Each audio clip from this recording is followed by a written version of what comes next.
حضرت موسیٰ علیہ السلام اور فرعون کے جادوگروں کا تذکرہ ہے.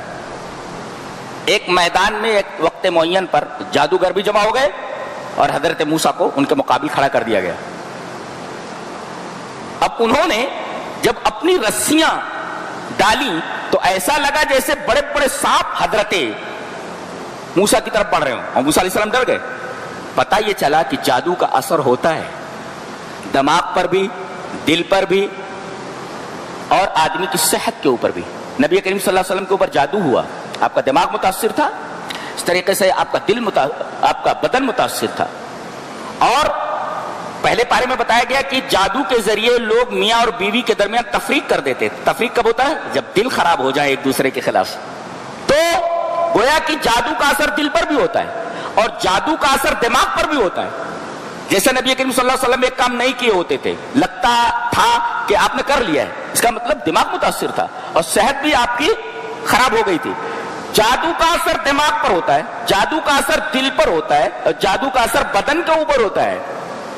اور اس کی کھلی ہوئی علامت یہ ہے کہ کوئی ڈاکٹر اس مرض کو سمجھ نہیں پاتا.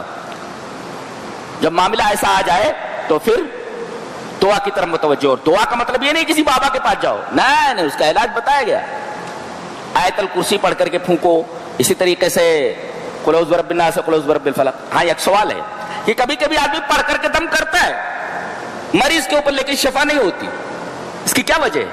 کہتے ہیں ہم نے پڑھ کر کے آیت الکرسی پھونکا لیکن کوئی فائدہ نہیں ہوا. کمی تیری ہے, اب تجھے بندوق چلانا نہیں آ رہا تو ٹارگٹ پر کیسے نشانہ لگا سکتا ہے؟ تم مارے گا ادھر, لگ جائے گا ادھر. اس کا مطلب یہ ہوا کہ کمی تیرے تقوی میں ہے.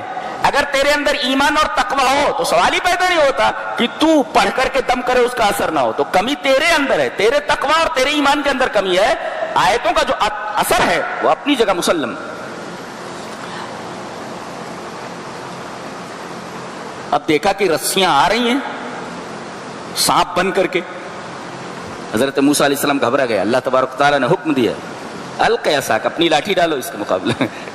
لاٹھی ڈال دیے, رازدہ بن گئی وہ, اور جتنے ان کے تام جھام تھے سب کو نگل لیا اس اژدہے نے.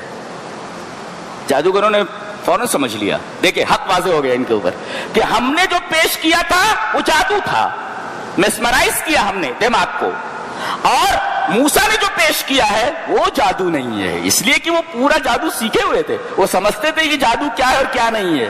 انہوں نے سمجھ لیا کہ موسیٰ نے جو پیش کیا ہے وہ جادو نہیں ہے, یہ یقیناً اللہ کا نبی ہے.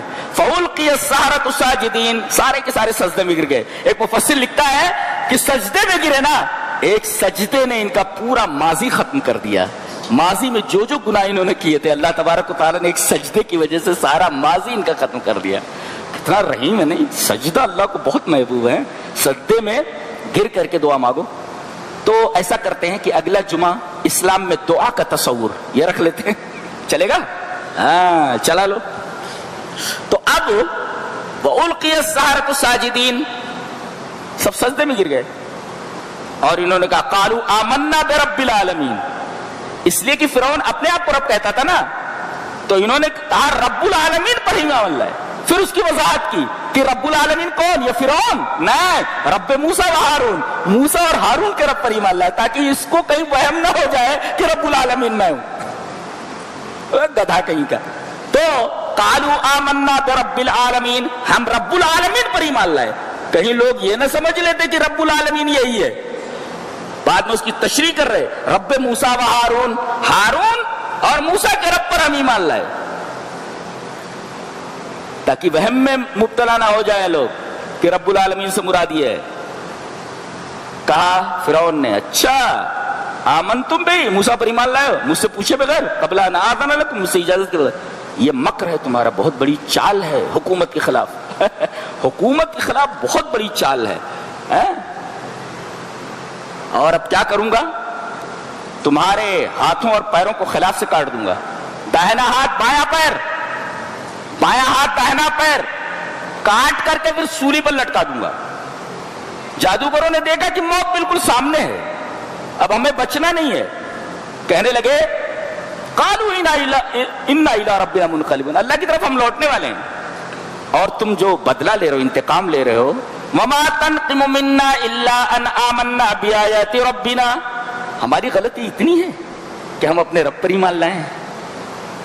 یہ غلطی ہماری ہے۔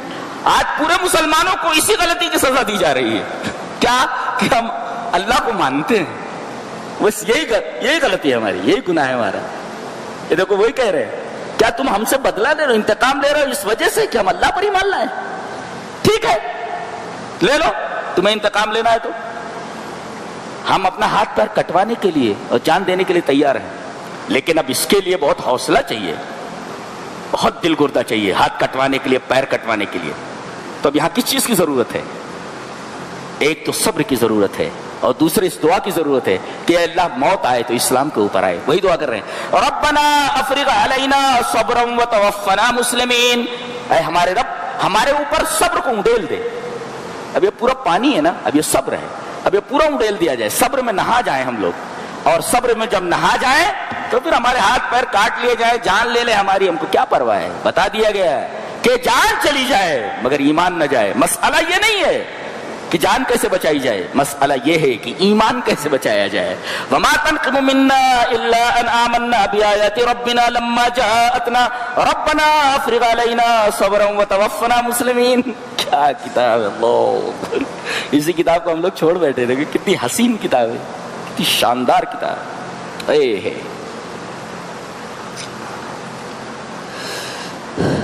اس کتاب سے جڑ جاؤ۔ اس کتاب کو لوگوں نے مظلوم بنا کر کے رکھ دیا ہے، 5 روپے کا اخبار سمجھ کر پڑھتا ہے، لیکن ایک آیت سمجھ کر نہیں پڑھتا۔ امام ابن قیم رحمۃ اللہ نے لکھا ہے فقراءۃ آیۃ بتدبر وتفہم خیر من قراءۃ ختمۃ بغیر تدبر وتفہم۔ ایک آیت کو سمجھ کر پڑھنا پورے قرآن کے ختم کرنے سے بہتر ہے جو سمجھ کر نہ پڑھا جائے۔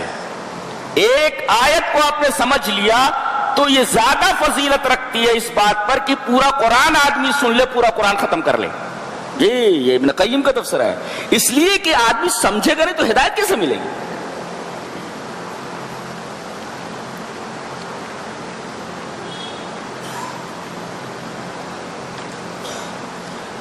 جب یہ معاملہ ہوا تو جانتے ہیں فرعون نے کیا کہا؟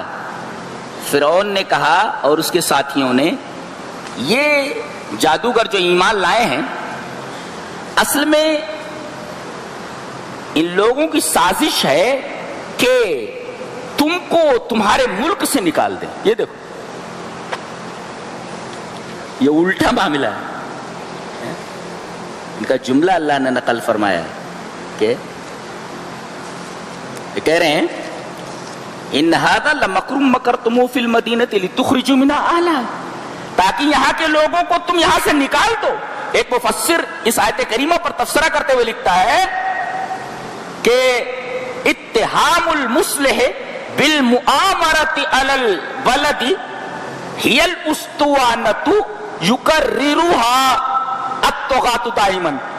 کہتے ہیں کہ مصلحین جو دین کا کام کرتے ہیں ان کے اوپر ٹیررسٹ کا الزام لگانا کہ یہ ملک کے خلاف سازش کر رہے، بالمؤامرۃ علی البلد، ملک کے خلاف یہ سازش کر رہے ہیں، یہ اتہام، یہ تہمت مصلحین پر لگائی جاتی ہے۔ اور کہا ہی الاسطوانۃ التی یکررھا الطغاة دائما، یہی کیسٹ یہ سرکش لوگ ہمیشہ بجاتے رہتے، استوانہ میں نے کیسٹ، یہی کیسٹ بار بار بجاتے رہتے، ہی الاسطوانۃ یکررھا الطغاة دائما، برابر سرکش لوگ، متمرد لوگ، اللہ کی رحمت سے دور لوگ یہی کیسٹ بجاتے رہتے، یہ الاسطوانۃ التی یکررھا الطغاة دائما، یہی کیسٹ بجاتے رہتے۔